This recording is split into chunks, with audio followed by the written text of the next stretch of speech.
சங்கெடுத்து ஊதுங்கய்யா ராசா,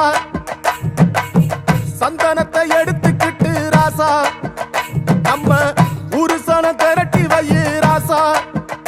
அந்த ஒத்தையடி பாதையில அவன் ஓடி வரான் காள மாட, அங்க உச்சி பானை ஒசரத்துல அவன் ஆடி வரான் காள மாட.